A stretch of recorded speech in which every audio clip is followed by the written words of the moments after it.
네, 이 욥기 1절에서부터 오늘 말씀 7장 6절까지는 욥이 친구들에게 자기의 입장을 설명하는 내용이 이어집니다.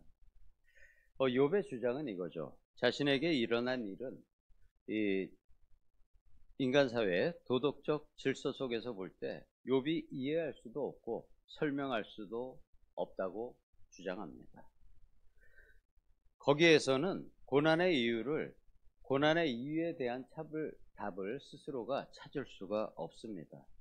그 원인을 모르니 자신이 무엇을 어떻게 할지도 알지를 못합니다.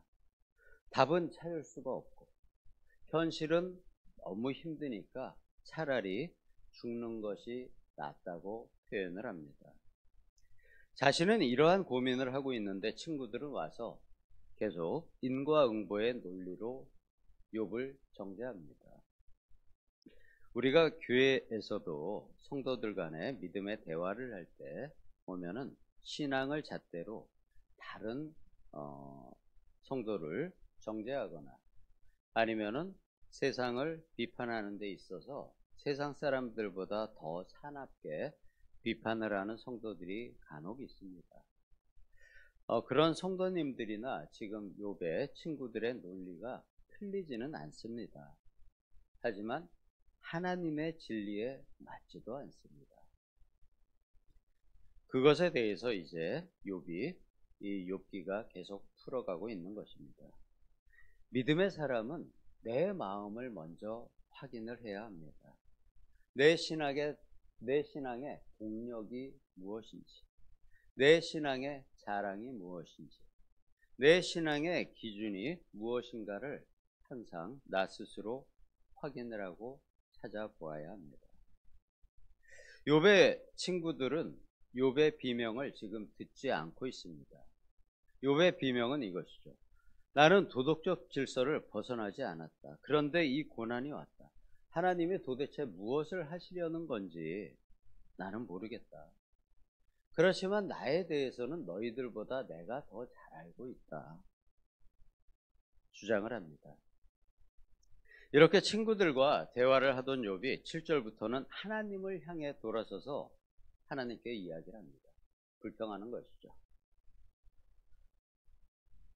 하나님께 자신에 대해서 설명을 하고 질문을 합니다. 11절에서 친구들과는 서로의 주장이 일방적이고 서로의 의견을 받아들이지 못하니 하나님께 하소연을 하는 것입니다. 그가 입을 금하지 않고 하나님께 말하는 것은 그의 몸이 너무 괴롭고 아프기 때문입니다. 육체의 고통만이 아니라 마음이 너무 아픕니다. 그리고 답을 알 수도 없고 뭔가 마음이 너무 아프기 때문에 그 괴로움이 너무 커서 하나님께 이야기하는 것입니다. 욥은 자신이 하나님께 불평하면 안 된다는 것을 알고 있다고 이야기하면서도 불평합니다.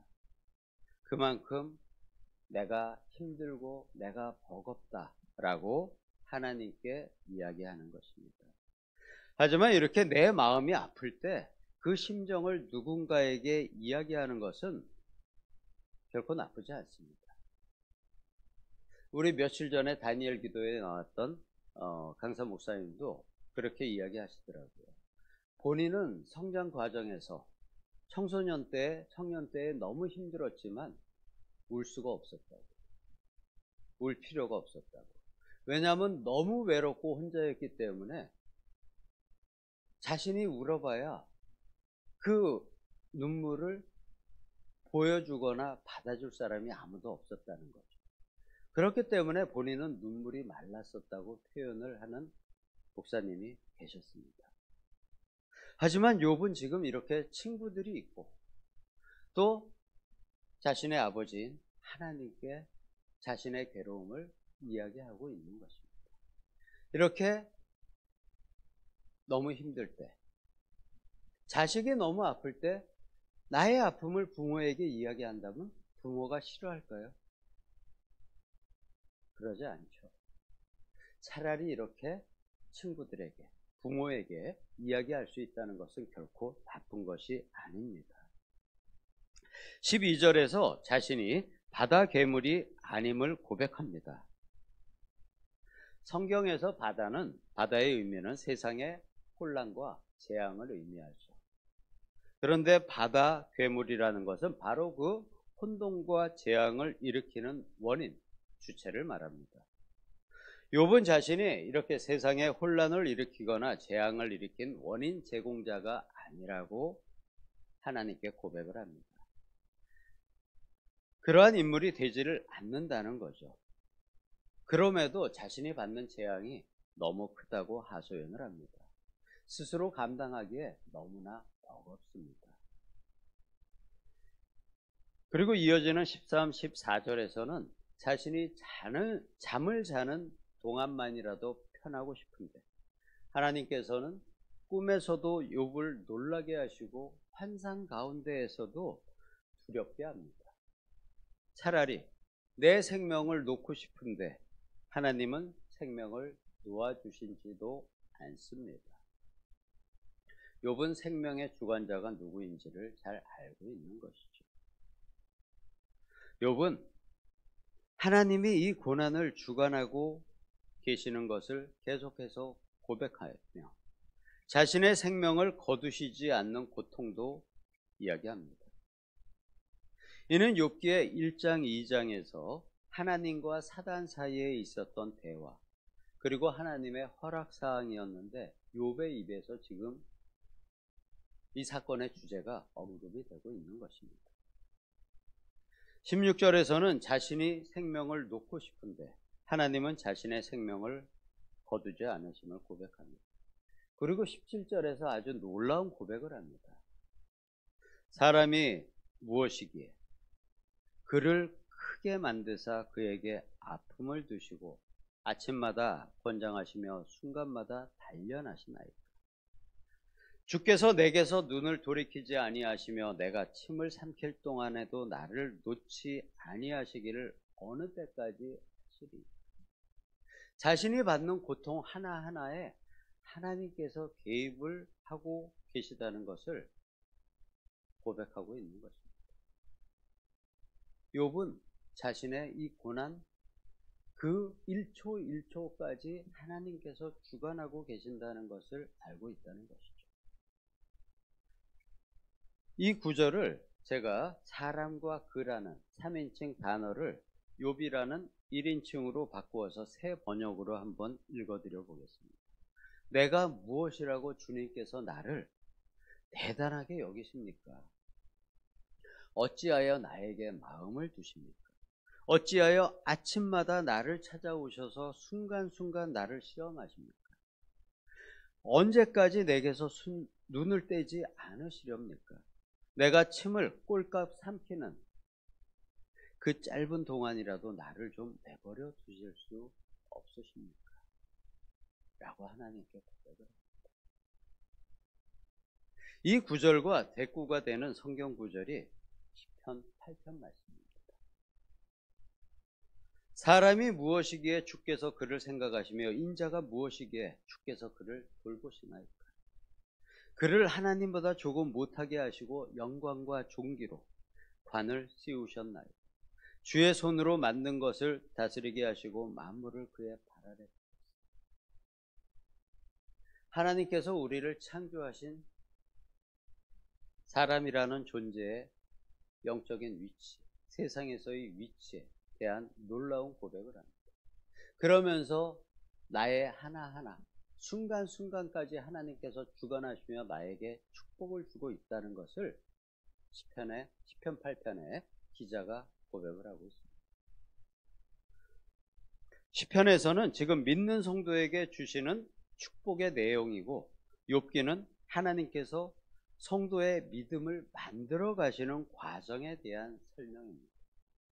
그 모든 순간을 하나님께서 함께 하시면서 욥을, 우리를 순간순간 주관하시고 우리의 인생을 만들어 가신다는 극단적인 두 가지의 고백입니다. 하지만 그 두 가지는 우리의 인생에서 그대로 이루어지고 있는 것이죠. 로마서 8장에서도 이에 대한 설명이 있습니다. 제가 로마서 1, 2절 한번 읽어드리겠습니다. 그러므로 우리가 믿음으로 의롭다 하심을 받았으니 또한 그로 말미암아 우리가 믿음으로 서 있는 이 은혜에 들어감을 얻었으며. 자, 1절은 믿음으로 우리를 의롭게 하셨습니다. 2절은 우리가 믿음으로 서 있는 이 은혜에 들어갔습니다. 믿음으로 우리를 의롭다 하시고 우리가 그 믿음으로 들어가는 그 중간에 3, 4, 5절이 있습니다. 3절부터의 내용은 바로 1절과 2절, 믿음으로 의롭다 하신 것과 내가 믿음으로 서서 그 은혜에 들어가는 그 중간의 과정을 3절에서부터 이야기하는 것이 로마서의 5장 내용입니다. 제가 3절 읽어보겠습니다. 3, 4, 5절. 다만 이뿐 아니라, 위의 내용 이뿐 아니라 우리가 환난 중에도 즐거워하나니, 그 1절과 2절 중간에 환난이 있다는 것이죠. 환난 중에도 즐거워하나니 이는 환난은 인내를, 인내는 연단을, 연단은 소망을 이루는 줄 알미로다. 그 소망이 우리를 부끄럽게 하지 않으면 우리에게 주신 성령으로 말미암아 하나님의 사랑이 우리 마음에 부은 바 되니니.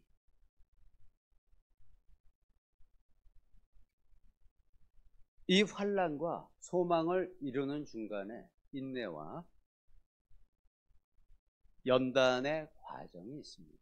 인내는 무조건 참는 과정이고 연단은 모양을 만들어가는 과정인 것이죠.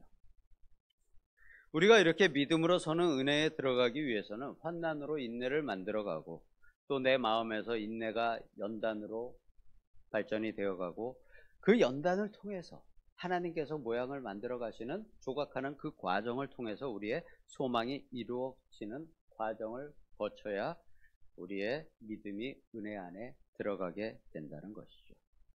욥은 지금 이 욥기와 시편에 사람이 무엇이라고 연단을 통한 그 축복과 로마서에서의 소망을 이루어가는 그 영적 성장의 과정에 있는 중입니다. 바로 하나님께서 욥 안에 또 다른 인내를 만들어 가시고 연단해 가는 과정, 그것을 욥기가 보여주는 것이죠. 욥 자신도 이것이 자신의 단령 과정임을 이렇게 하나님께 고백을 하고 있습니다. 그는 정확히 알고 있는 것이죠. 그렇지만 그게 너무 힘들다고,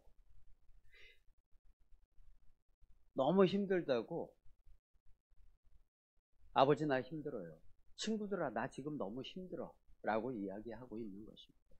이 힘든 과정이 바로 우리 신앙의 여정입니다.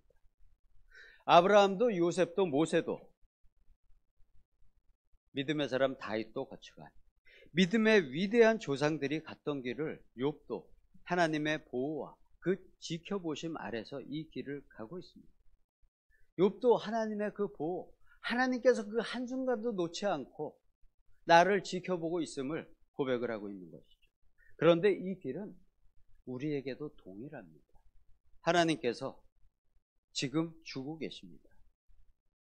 우리를 끊임없이 눈 깜빡이는 순간까지, 침 삼키는 순간까지 우리를 지켜보시면서 우리의 신앙에서의 힘든 여정, 지금 나의 문제들, 그것을 함께 하고 계시는 거죠.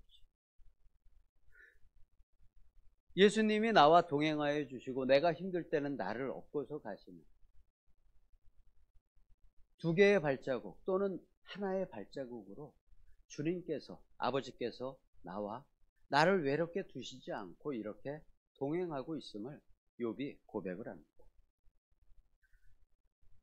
신앙의 길이 처음에 걸었던 욥의 길, 처음에 1, 2장에서 봤던 그 축복의 길, 지금 겪고 있는 욥의 고난, 다시 또 미래에 2배의 축복을 주시는 그 욥의 길을 우리 역시 모두 걸어가시겠지만, 지금 욥과 같이 고난의 터널을 지나가시는 성도님이 계시다면 욥과 같이 잘 견디시고 그 고난의 끝에서 기쁨으로 맞아줄 주님, 그렇지만 지금 현재도 우리와 동행하고 계시는 그 주님의 이름으로 그 길을 잘 걸어가시기를 예수님의 이름으로 축복합니다.